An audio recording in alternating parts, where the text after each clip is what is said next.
Hi there, everybody. My name is River Delcom. Welcome to a new episode of Speaking with Autism. Today's episode is going to be very different from the other videos that I have done. Now, this one is going to be a little difficult, and it makes sense why. This one is talking about the 5 stages of grief. Now, what are the 5 stages of grief? They go into 5 stages of where you feel that you have a feeling of where you entered one stage to another when, example, somebody passed, you have, like, example, a seizure, a friend passed, family passed, or something bad happened. And so, what are the 5 stages of grief? They are denial, anger, bargaining, depression, and acceptance. Now, what those have in common is that they're a type of feeling of what you've been experiencing whenever some of the events like this happen. An example of some of that is like Finding Nemo. Okay, you all know familiar with Finding Nemo, the popular Pixar movie. So Marlin, the clownfish, who's the protagonist, he loses his wife Coral, and he's in this 5 stages of grief moment with Nemo, Dorian throughout this entire trip. And so the first stage comes into mind is denial. What is denial? Denial is where you refuse to admit or accept something happening. Like, example, what I said was Finding Nemo. Marlin refuses to admit the fact that Coral is gone. She's been killed by the Barracuda. Another example of this is when Avengers Endgame, Thor refuses to believe that Black Widow Natasha Romanoff has been killed while getting the Soul Stone. And he's like, yeah, and you're acting like she's dead. Why are we all acting like she's dead? We can use the stones, right? As long as we use the stones, we can use it. So we can bring her back.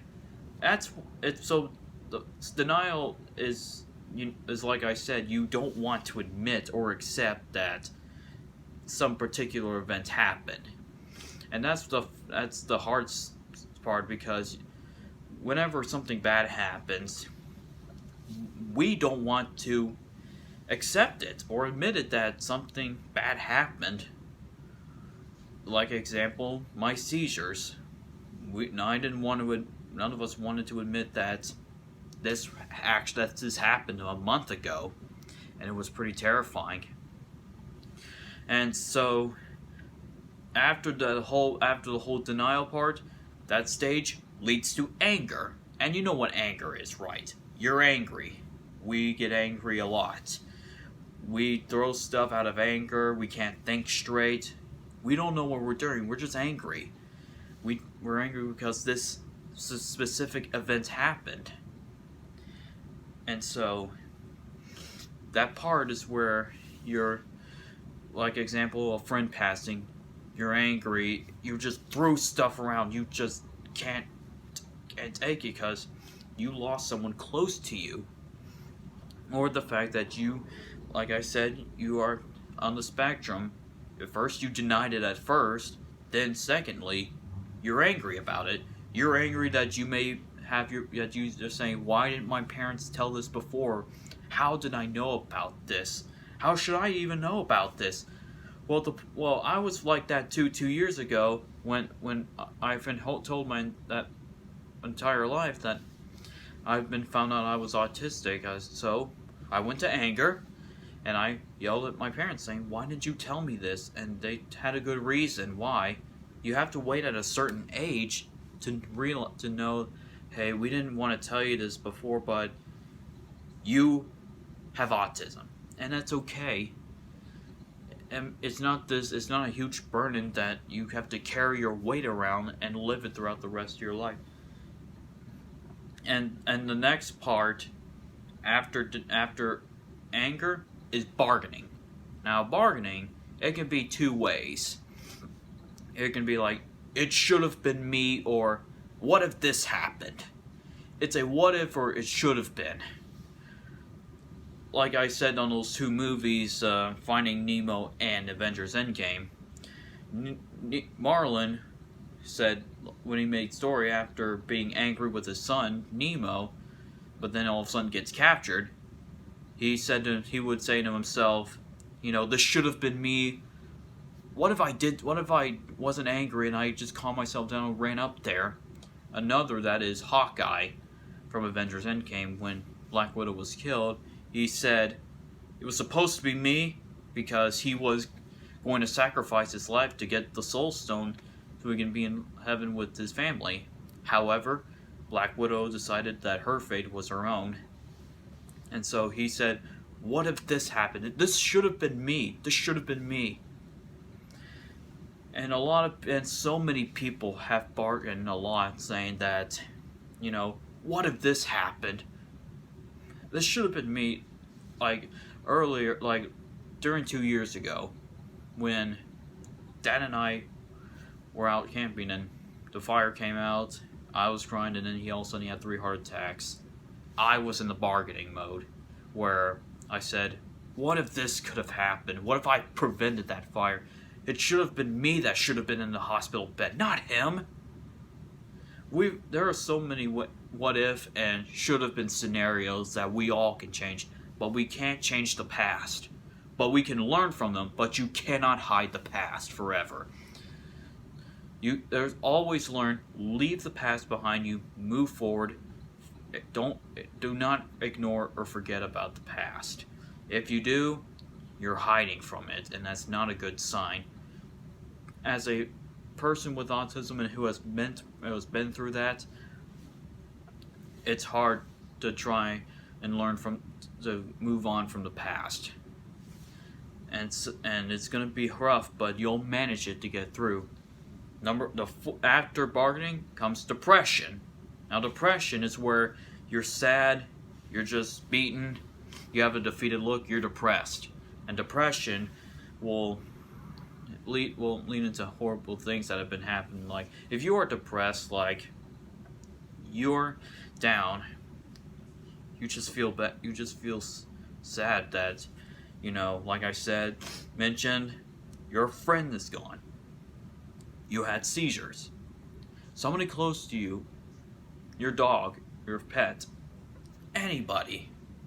If any of them have passed or something bad happened recently, like example, my childhood friend Duntavian, I was at all 4, and I'm gonna reach up to the 5th, but I was at the 4th one now. I'm facing depression, where the fact that he's gone, and the one thing you need to do to handle with depression is you need to go talk with your parents, talk to somebody you trust, a counselor, a therapist, a doctor, anybody.